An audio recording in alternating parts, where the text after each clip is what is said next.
Ayan, nilalagay nila yung steel top sa may ano, no, sa may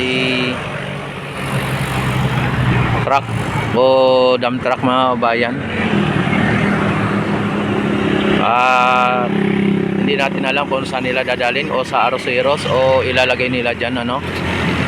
Ayan, malamang nasa Arroceros, mga bayan.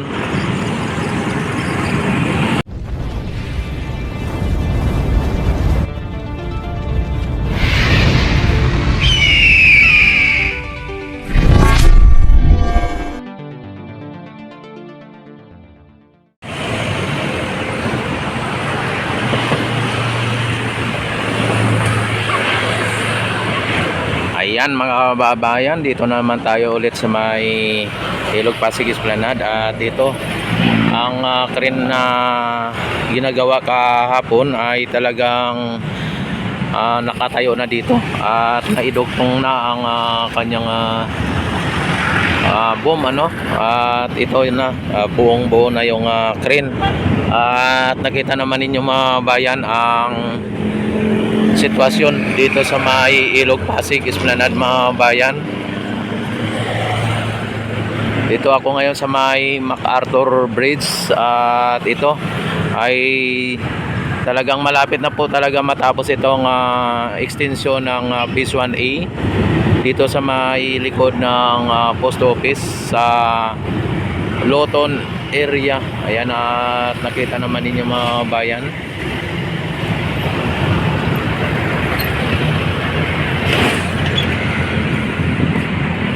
Ayan, na ano na, no, na lalagyan na naman ulit ng panibagong ano dito sa may gilid.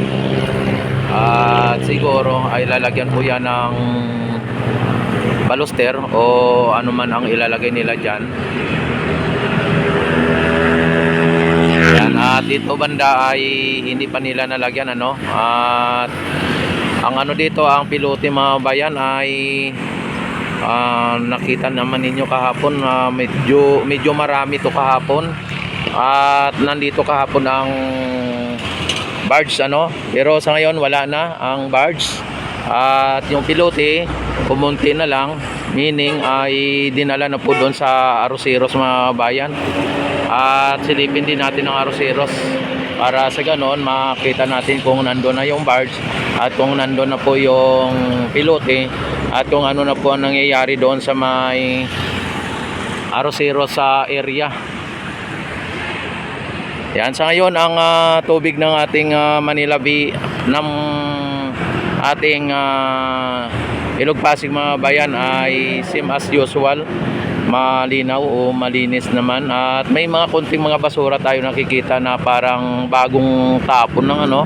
Yan, at hindi talaga maiwasan yung mga nagtatapon dito sa Ilog Pasig talaga. Kapag may mga informal settler dyan sa tabing ilog na nakatira, ay hindi talaga mawala yung mga basura sa Ilog Pasig. At nandyan lang talaga yung mga basura, dahil nandyan din ang mga informal settler na walang pakundangan na magtatapon o nagtatapon sa may Ilog Pasig.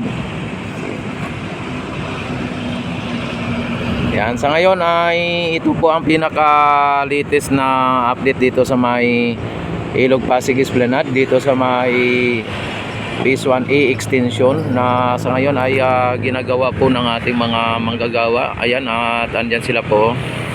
Ayan. At hindi po nila hindi po nila iniiwanan dito hangga't hindi matapos itong ating Ilog Pasig Esplanade, mga bayan, na talagang ikagaganda po ng ating Ilog Pasig. At ito ay PBBM, Pasig Bigyang Buhay Muli, mga bayan. Ito ay programa po ng ating Pangulo o ng ating First Lady F. Elisa. Yan, at ito po ang kanyang project para sa ganon ay mapakinabangan ng hindi lang isang Pilipino, hindi lang isang grupo, kundi buong Pilipino, buong Pilipinas ay makikinabang dito. At ito ang siyang maging daan ng mga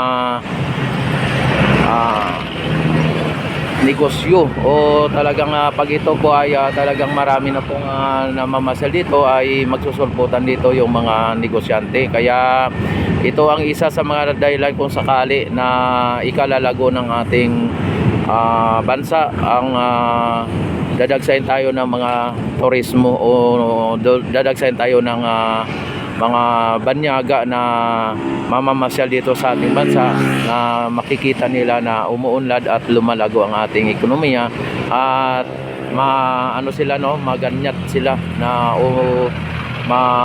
ano silang mag negosyo dito sa ating bansa. Maganyat sila at maakit sila na negosyo dito. Kaya ito na po ang simula pa lang ng paglago at pagunlad ng ating bansa, mga bayan.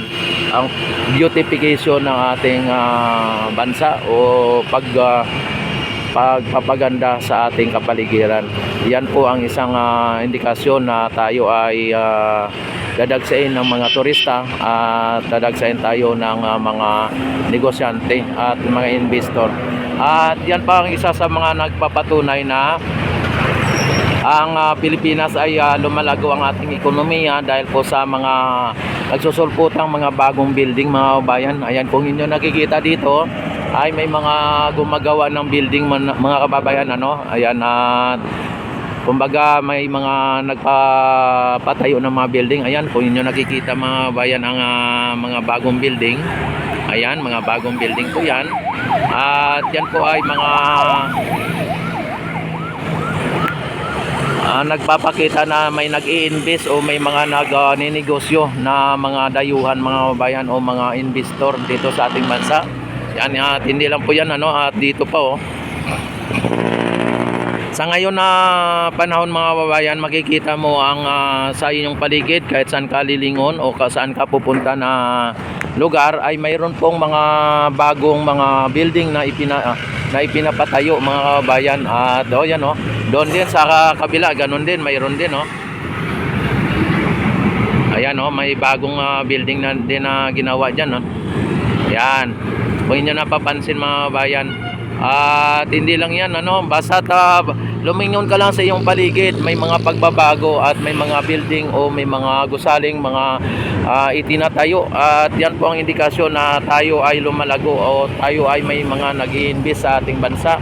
At yan po ang bunga ng pakikibaka na pumunta ang ating Pangulo sa ibang bansa para sa ganon ay mag-akit ng mga investor para mag-invest dito sa ating bansa. Yan po ang naging bunga ng kanyang pagpunta sa ibang bansa. Hindi po yung pupunta ka sa ibang bansa na personal mo lang, tapos ikaw po ay isang opisyal ng gobyerno, tapos pupunta-punta ka lang sa ibang bansa na wala ka namang ginagawa at ano-ano ang iyong mga paninira sa ating bansang Pilipinas. Yan po ay mali po, at dapat po ay tayo ay magtulungan, hindi po magsiraan, o tayo po ay dapat maghilaan pataas, hindi po hatakin pababa.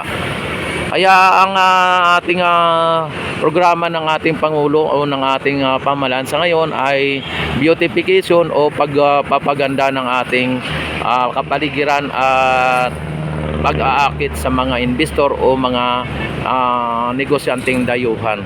Kaya ito po ay nagsisimula pa lang tayo, mga kabayan, o nagsisimula pa lang ang ating pamahalaan. Ayan, at dito silipin natin sa kabila, mga kabayan, para sa ganon ay makita din ninyo kung ano po ang nangyayari dito. Yan, at kung ano po ang progreso dito sa kabila,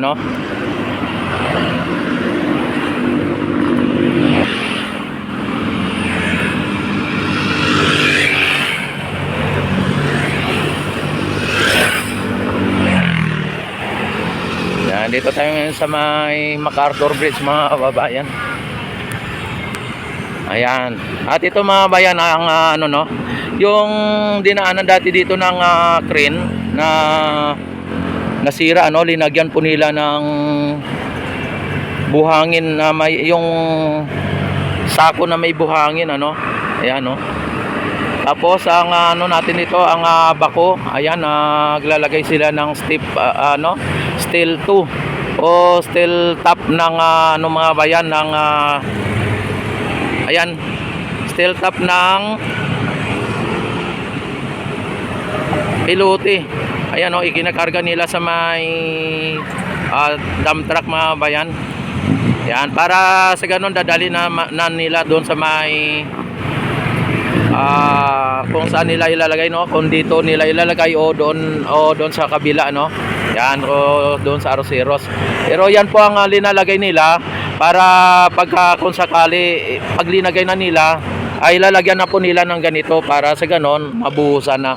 Yan po ang ano niyan, steel top, ano. Tapos ang ating ano dito, ang ating esplanade or dito sa may pilote na mga linagyan ng pilote mga bayan. Ito po ang sitwasyon ngayon. Sa ngayon ay same as usual. Ayan, pero naputol na po, no. Lalagyan na lang po yan ng steel top tapos buhusan para sa ganon ay malagyan na rin ng steel deck at mabuhusan na rin ng concrete ano o ng buhangin o ng simento para sa ganon ay magiging floor na siya at officially esplanade na po siya. Ano? At dito ang sitwasyon sa Ilog Pasig Esplanade dito sa Luton area mga bayan. At silipin din natin ang sa may Arroceros kung ano ang nangyayari doon. Yan, aabangan lang po ninyo ang aking mga upload at mga live, ano. Yan, at don't forget to like and subscribe my YouTube channel. I-click nyo na ang notification bell, i-all nyo na para ma-notify agad kayo tuwing ako ay mag-live at mag-upload ng mga videos, ano. At mabuhay po ang bagong Pilipinas, mabuhay ang Pilipino sa masulok ng mundo, mabuhay po tayong lahat hanggat gusto natin.